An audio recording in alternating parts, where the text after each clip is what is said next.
Assalamualaikum warahmatullahi wabarakatuh. Waalaikumsalam Waalaikumsalam warahmatullahi warahmatullahi wabarakatuh. wabarakatuh. Alhamdulillah, wassalatu wassalamu ala Rasulillah wa ala alihi wa sahbihi wa mawalah, amma ba'dah. La haula wa la quwwata illa billah. Kawan-kawanku yang berbahagia, sebelum kita memulai kuliah, mari kita berdoa kepada Allah Subhanahu wa taala dengan menengadahkan tangan kita, meminta kepada Allah Zat yang Maha Kuasa bahwa hanya kepadanya kita bergantung dan kita bertawakal, hanya kepadanya kita berserah diri, hanya kepadanya kita mengemis dan menghambakan diri. Semoga apa yang kita hajatkan dikabul Allah Subhanahu wa taala, ilmu kita manfaat dunia akhirat, dan teman-teman semua beserta keluarga sehat selalu, dan semua masalah serta problem yang sedang dihadapi diberikan jalan keluar ala hadhihi niyah wa ala kulli niyatin salihah bijahi sayyidi wa habibi Muhammadin sallallahu alaihi wasallam. Syai'ulillah al-Fatihah. A'udzu billahi minasy syaithanir rajim. Bismillahir rahmanir rahim. Alhamdulillahi rabbil alamin arrahmanir rahim maliki yaumiddin. Iyyaka na'budu wa iyyaka nasta'in. Ihdinas siratal mustaqim. Siratal ladzina an'amta 'alaihim ghairil maghdubi 'alaihim waladdallin. Amin.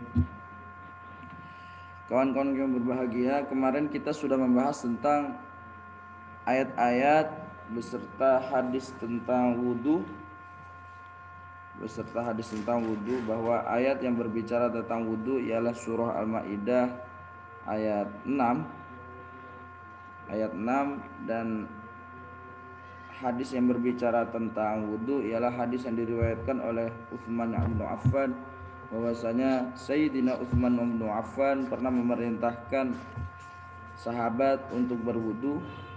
Kemudian Sayyidina Utsman bin Affan mempraktekkan bagaimana Nabi Yuna Muhammad sallallahu alaihi wasallam melakukan wudu. Nah, inilah kemudian hadis-hadis ini kemudian menjadi cikal bakal terbitnya wudu. Kawan-kawanku yang berbahagia, kita lanjutkan. Dalam Quran surah Al-Maidah yang ayat 6 itu disebutkan bahwa fatayammamu sa'idan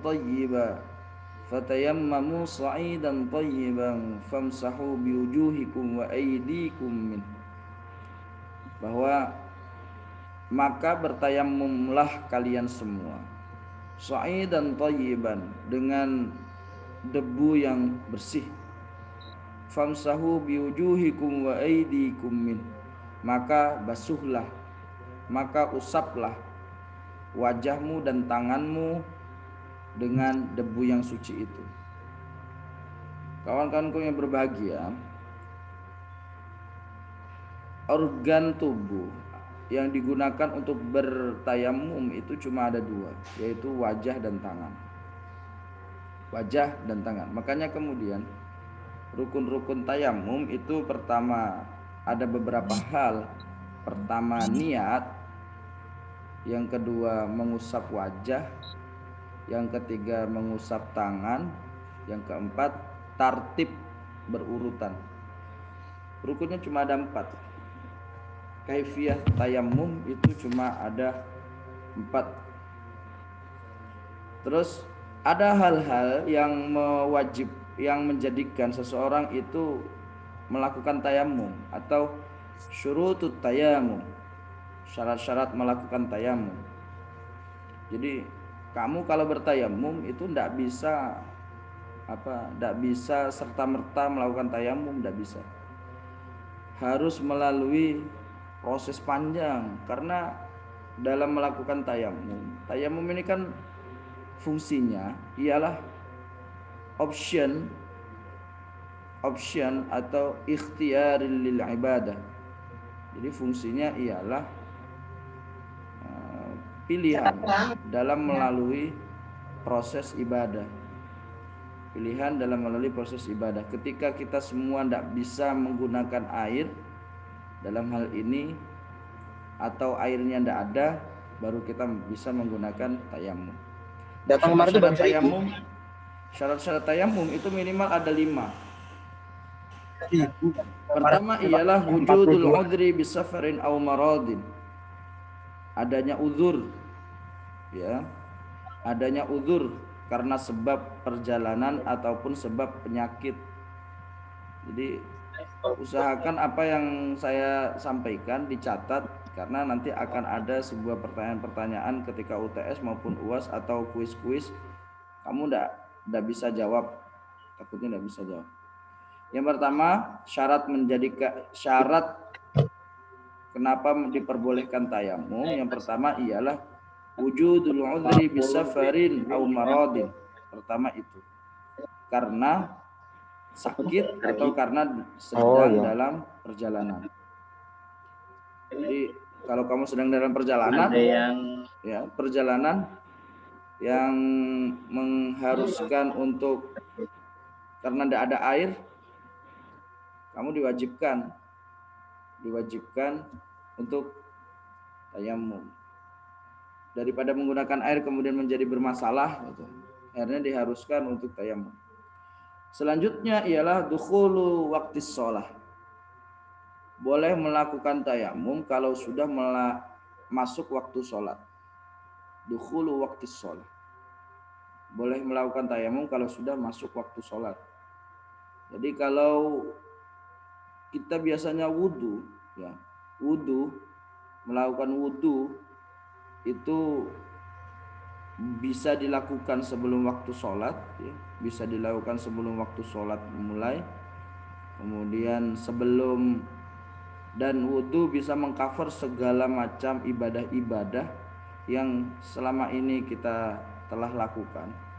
Dengan satu kali wudu kita bisa melakukan berbagai macam ibadah, sholat zuhur, asar, maghrib, misalkan kita belum batal, kita bisa mengcover 3 waktu sholat itu bisa.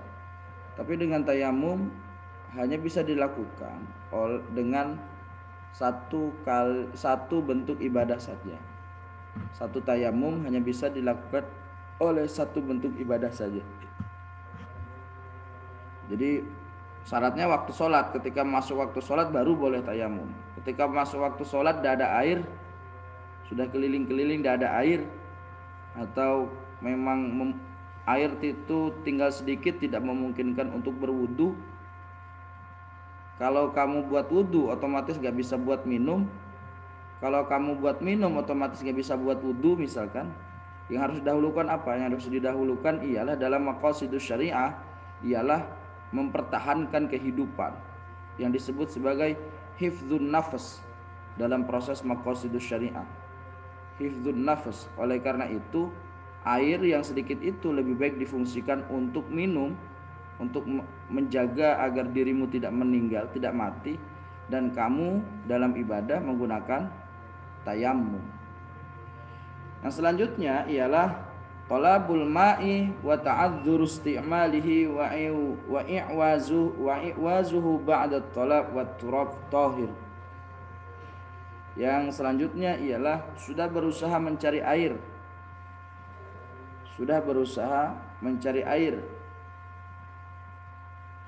Jadi kalau tidak berusaha mencari air, ya tidak sah syaratnya. Sudah berusaha cari air kemana-mana misalkan.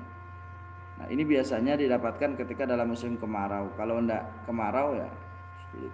Atau sebenarnya tidak kemarau tidak masalah. Mungkin ketika tower habis isinya dan beberapa tetangga sampai kurang lebih 40 rumah itu tidak ada isinya semua air, bisa jadi terpaksa harus ngungsi pun tetap dapat air misalkan, ya tetap harus wudu. Tayamum ini hanya opsional saja. Kemudian biturabit tahir lahu gubarun fa in khalatahu jissun aw ramlun alam yujzi. Menggunakan debu yang suci yang sudah disiapkan. Jadi dalam tayamum itu tidak bisa kita asal menggunakan debu. Ustadz, itu kan di kaca rumah itu kan ada debu itu, banyak debu itu. Apa bisa? Enggak. Dalam bertayamum mazhabnya Syafi'i, debu yang digunakan untuk tayamum ialah debu yang benar-benar disiapkan untuk bertayamum. Jadi debunya disiapkan. Contohnya misalkan menggunakan debu bata, misalkan bata digosok-gosok kemudian menghasilkan debu. Nah, bertayamum menggunakan debu bata itu tidak apa-apa. Batanya suci, kemudian dijadikan debu, baru bertayamum dengan debu. Bukan debu yang kita dapatkan di tempat-tempat bebas yang kita biasa lakukan. Misalkan di jok mobil ini Ustadz, di jok mobil kan banyak debunya ini Ustadz. Bisa? Tidak bisa. Harus di tempat-tempat itu. Itu dalam mazhab Syafi'i. Tapi dalam beberapa mazhab yang lain itu tidak apa-apa di tempat-tempat tertentu yang dikira-kirakan debunya itu suci, dikira-kirakan debunya suci. Kawan-kawanku yang berbahagia, jadi tayamum ini merupakan syariat Islam yang berasaskan atau berlandaskan Al-Quran dengan kalimatnya, redaksinya fatayammamu sha'idan thayyiban. Dan tayamum ini juga memiliki hadis yang diriwayatkan dari Ammar bin Yasir radhiyallahu an, qala ba'athani Nabi sallallahu alaihi wasallam fi hajah. Suatu ketika Ammar bin Yasir itu berkata, Rasul sallallahu alaihi wasallam itu telah mengutusnya dalam sebuah hajat, kemudian fa'ajnabtu falam ajidil ma. Ternyata Ammar bin Yasir ini sedang dalam keadaan junub. Junub itu dalam keadaan tidak suci, dalam keadaan hadas besar. Dan Ammar bin Yasir tidak menemukan air. Fatamazza'tu fis sa'id kama tatamazza'ud dabbah. Maka kemudian kata Ammar bin Yasir, aku berguling-guling di atas debu seperti layaknya binatang-binatang telah berguling-guling di atas pasir. Jadi Ammar bin Yasir gitu. Karena tidak ada air, dia guling-guling di atas debu. Sama kayaknya kucing kalau sedang itu guling-guling di atas pasir. Binatang-binatang sedang guling-guling di atas pasir. Summa ataitu Nabiyya sallallahu alaihi wasallam fadzakartu lahu dzalik. Kemudian aku mendatangi Rasul sallallahu alaihi wasallam dan menyampaikan perihal apa yang aku lakukan. Jadi Ammar bin Yasir itu bilang sama Rasul, "Rasul, wahai Nabi, saya ini sedang junub, sedang hadas besar. Saya tidak dapat menemukan air. Dan kemudian akhirnya saya guling-guling di atas pasir. Bagaimana hukumnya Rasul?" Nah, gitu. Kemudian kata Nabi, innama kana yakfika an taqulu biyadaika hadza. Kata Nabi, sebenarnya cukup bagi kamu melakukan hal demikian, kata Nabi. Sesungguhnya cukup bagi kamu untuk melakukan hal demikian. Demikian itu Nabi sambil merangtekkan dengan tangannya. Jadi dalam hadis lain, dalam riwayat lain disebutkan, kemudian Nabi summa daraba biyadaihil ard darbatan wahidan. Kemudian Nabi menggunakan tangannya untuk menyentuh bagian bumi yang terdapat debu dengan satu kali sentuh. Kemudian Nabi mengusap summa mahashimal alal yamin. Kemudian Nabi mengusapkan tangan sebelah kiri di atas tangan sebelah kanan. Ini prosesnya menumpukan dalam satu gerakan. Kemudian Nabi mengusap segala macamnya dengan satu kali gerakan.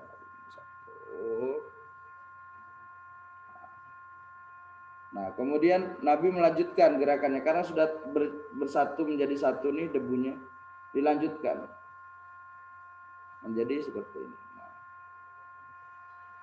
dengan satu kali gerakan Nabi sudah melakukan sudah selesai melakukan sebuah proses tayamum dengan satu kali gerakan. Kita praktekkan yang tangan ya. Misalnya yang tangan ya. Sebelah kiri ini.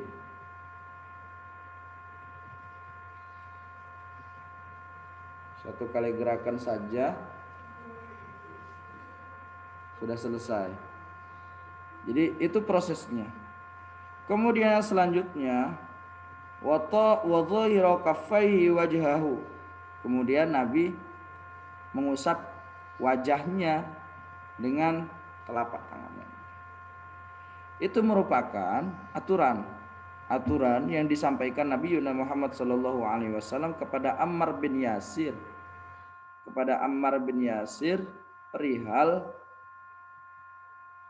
tayamum, proses melakukan tayamum. Jadi Ammar bin Yasir mengira jikalau sedang hadas besar, orang diwajibkan untuk mandi besar menggunakan air.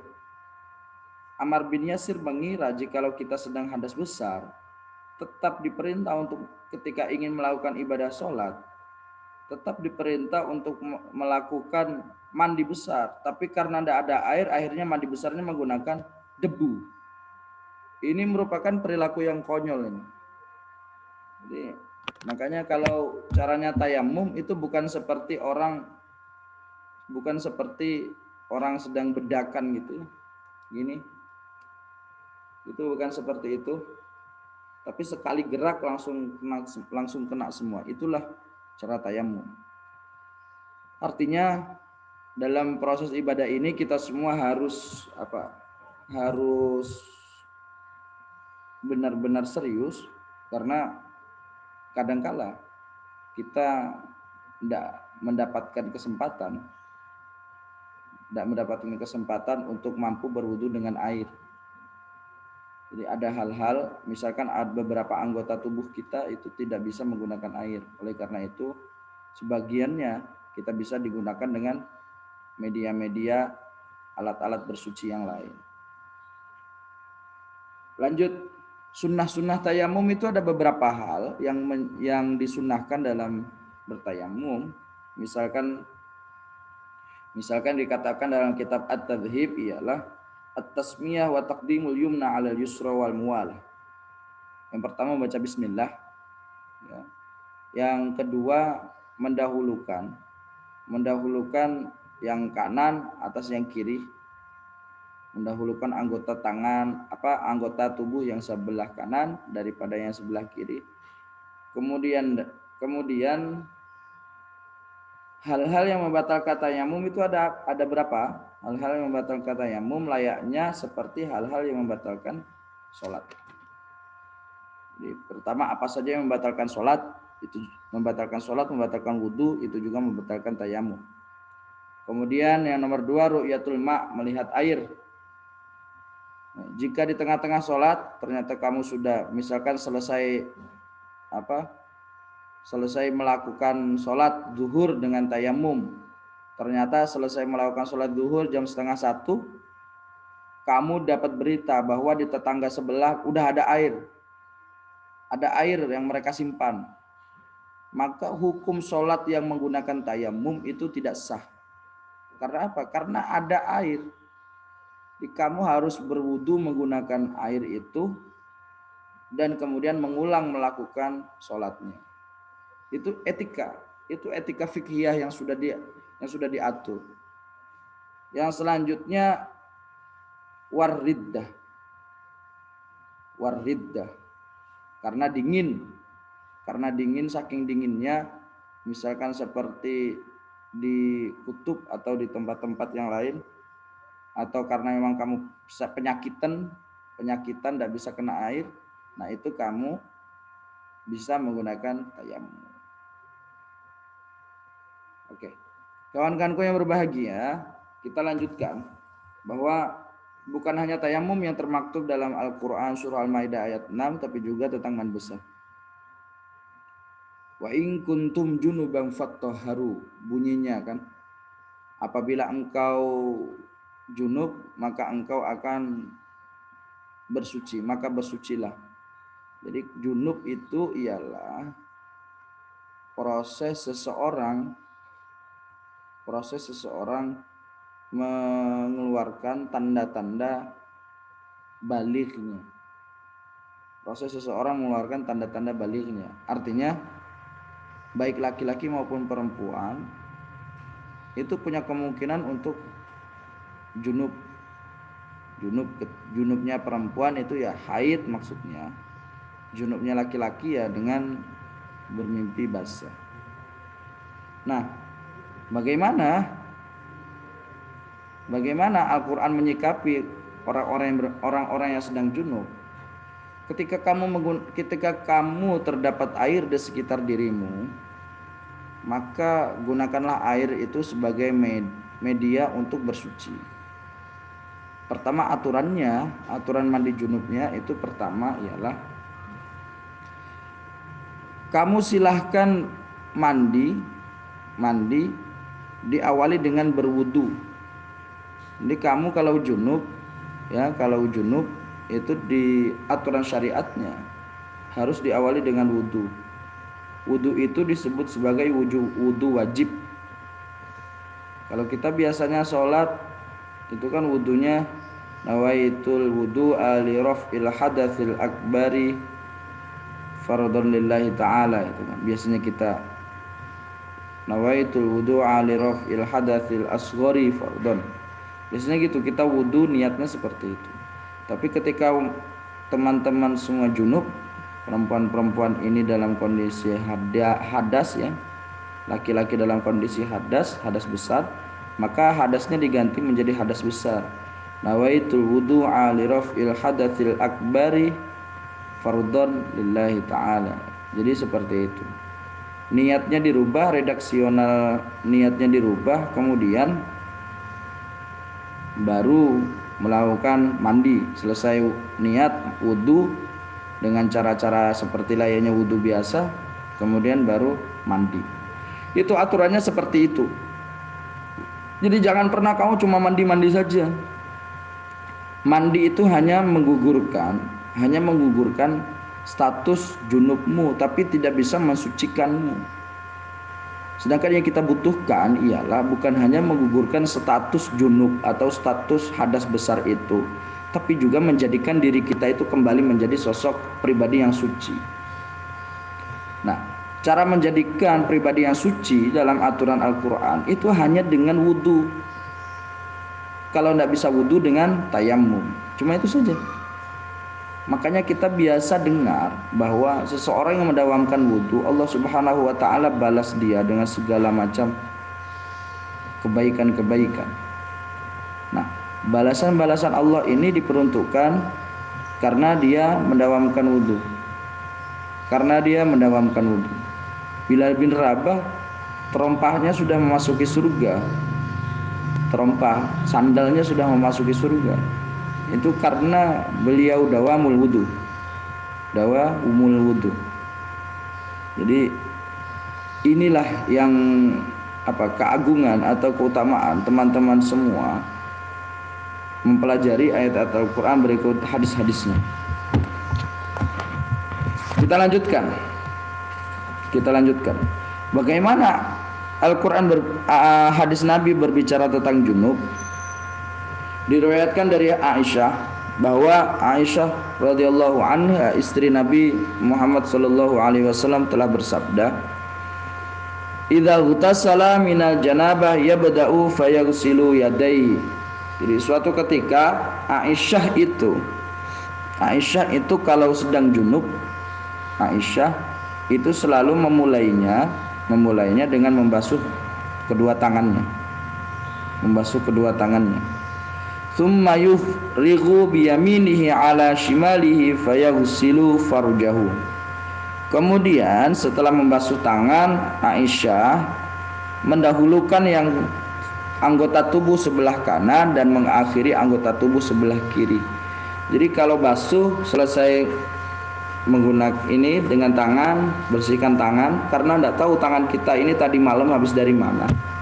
Karena tangan kita ini tempat termasuk organ vital dalam penyebaran virus, dalam dalam keburukan segala macam bentuk noda itu ada dalam jari jemari kita. Makanya kemudian kita disunahkan sebelum mengusap bagian-bagian tubuh kita yang mampu terkontaminasi virus, kita disunahkan untuk cuci tangan.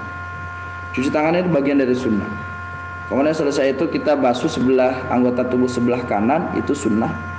Kemudian baru anggota tubuh sebelah kiri. Tsumma yatawadda, kemudian fayaghsilu farjahu, kemudian membasuh organ kelaminnya. Kemudian membasuh organ kelaminnya. Karena junub itu kaitannya dengan organ kelamin, dan proses ibadah seseorang itu bisa melalui organ kelamin. Makanya kemudian Al-Qur'an itu berbicara walladzina hum li furujihim hafizun. Itu salah satu ayat. Ayatnya banyak sebenarnya. Dalam surat Al-Mu'minun disebutkan walladzina hum li furujihim hafizun. Orang-orang yang kelak beruntung itu hanya orang-orang yang mampu menjaga farji-farjinya. Farji itu kelamin-kelaminnya, menjaga dari hal-hal yang berbau kemaksiatan. Jadi orang-orang yang bisa menjaga itu semua, menjaga farji, kelamin dari hal-hal yang berbentuk kemaksiatan, mereka kelak akan beruntung. Salah satu proses menjaganya ialah tetap terjaga keoriginalannya sampai bertemu dengan hal-hal yang benar halal. Tetap menjaga itu demi keberlangsungan generasi yang soleh serta solehah. Kita kan banyak tidak menjaga itu kan, diumbar-umbar aja, diumbar-umbar. Apalagi sekarang eranya era TikTok kan. Gadis-gadis TikTok itu biasanya senang-senang kayak gitu tuh. Laki-laki TikTok juga. Ini bermasalah ini. Kita lanjutkan. Summa yatawadda, kemudian selesai membasuh semua, membersihkan tangan, membasuh anggota bagian sebelah kanan, kemudian anggota tubuh sebelah kiri, kemudian membersihkan kelamin. Kemudian summa yatawadda, kemudian Nabi berwudu. Jadi dalam aturan syariat itu wudu dilakukan di awal, kemudian ditutup dengan wudu lagi dilakukan di akhir. Wudu di akhir itu sunnah, wudu di awal itu bagian dari syariat. Tsumma ya'khudul ma' fayudkhilu asabi'ahu fi usulis sya'r. Kemudian Nabi mengambil air, kemudian menyela-nyela akar rambutnya di sela-sela. Karena rambut Nabi panjang sehingga perlu di sela-sela. Ngambil air kemudian di sela-sela gini supaya air sampai masuk kepada setiap lapisan kulit yang ada dalam tubuh kita. Setiap inci dari kulit tubuh kita itu dimasuki oleh air suci itu. Makanya kemudian mandi wajib itu tidak sah kalau salah satu anggota tubuh kita tidak teraliri air. Misalkan karena kamu habis pakai kosmetik bagian muka, mandi junub misalnya, kamu junub, akhirnya kamu tidak membasuh bagian leher ke atas, itu tidak dibasuh, kamu basuh hanya bagian bawah, itu tidak sah. Tidak sah. Statusnya kamu tetap sebagai orang-orang yang berhadas besar. Kemudian summa hafana ala ra'si thalatha hanafatin summa afadha ala syairi jasadi. Kemudian Nabi mengguyur kepalanya dan meratakan ke air ke dalam anggota tubuhnya itu sebanyak 3 kali. Jadi nyiram 3 kali, ratakan, sekali siram ratakan, sekali siram ratakan, sekali siram ratakan. Yang terakhir kemudian Nabi membasuh ghassala rijlaihi, membasuh kakinya. Nabi membasuh kakinya. Muttafaqun alaih, hadis ini disepakati oleh Imam Bukhari dan Muslim. Hadis ini sahih. Itulah fungsi hadis sebagai penjelas dari Al-Quran. Makanya disebut sebagai bayanul Quran. Kita tidak akan mampu menemukan penjelasan-penjelasan yang detail dari setiap ayat-ayat Al-Quran kecuali hanya melalui pendekatan hadis. Oleh karena itu mata kuliah ini diatur supaya antara hadis dengan ayat dibahas secara bersamaan sehingga memunculkan suatu hukum yang valid, suatu hukum yang jelas guna keperluan kita semua, guna melengkapi syariat-syariat kita semua. Oke, kawan-kawanku yang berbahagia, itulah tentang junub atau tentang mandi besar, kemudian tentang tayamum. Jikalau ada pertanyaan, karena time kita tinggal 5 menit lagi, jikalau ada pertanyaan silakan ditanyakan di grup WA. Alhamdulillah hari ini sudah 30 orang yang bergabung di kelas kita. Ada beberapa tidak bisa masuk ya karena telat. Saya akan izinkan mereka masuk kalau belum 20 menit. Kalau sudah 20 menit karena kuliah kita 40 menit, ya sia-sia saja, tidak akan itu. Oleh karena itu usahakan tepat waktu. Alhamdulillah yang tepat waktu sudah 30 orang ini. Semoga Allah membalas ketepatan waktu teman-teman semua. Ya, semoga Allah membalasnya. Dan saya hanya bisa mengapresiasi segala macam bentuk pengorbanan teman-teman dengan balasan yang sebaik-baiknya, terutama balasan soal akademik. Kalau untuk yang lain saya tidak bisa. Inilah perkuliahan kita. Insya Allah kita akan kuliah dengan cara seperti ini terus. Dan ingat tugas teman-teman tetap membuat makalah. Sudah dibentuk belum kelompoknya? Karena ada kewajiban harus membentuk kelompok. Ya, membentuk kelompok. Kemudian karena tema belum saya kasih, temanya saya kelupaan, saya terlupa. Jadi saya tetap harus presentasi terus.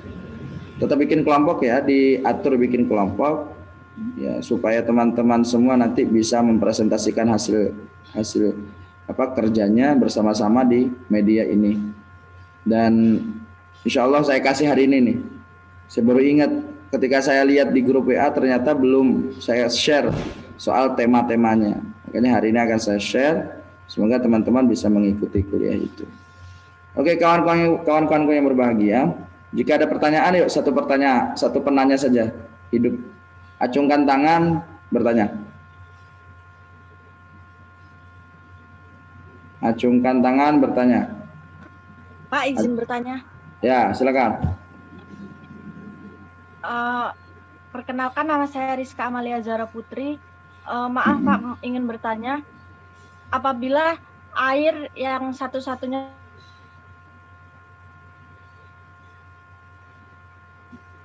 sumber dari itu, kita wudhu tetap dengan air itu tetap.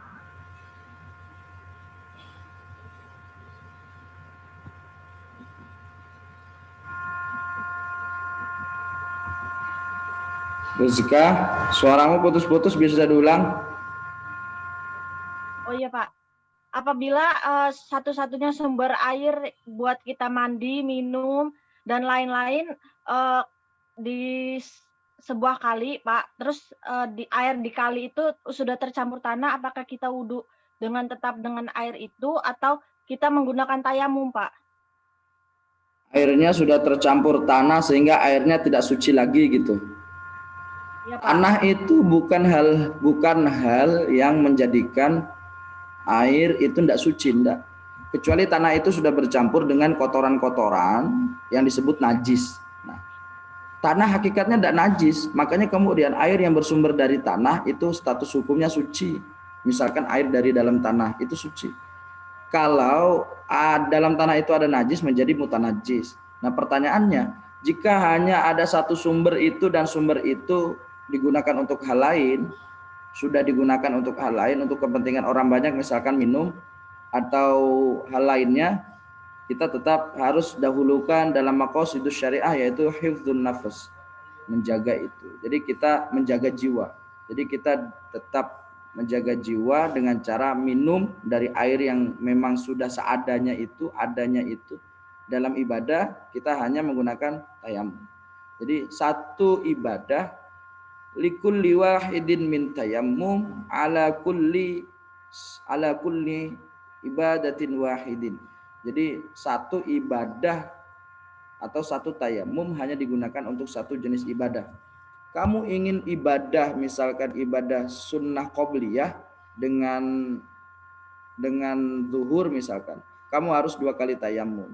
Pertama tayamum untuk sunnah qobliyah, yang kedua tayamum untuk sholat zuhur. Begitu. Oke kawan-kawan, karena waktunya sudah habis, saya mohon maaf undur diri. Pertanyaannya dilanjutkan di WA group.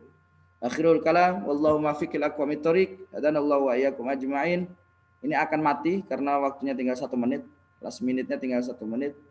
Akhirul kalam, wallahu muwaffiq ila aqwamit thoriq, hadanallahu wa iyyakum ajma'in. Assalamualaikum warahmatullahi wabarakatuh. Waalaikumsalam warahmatullahi wabarakatuh.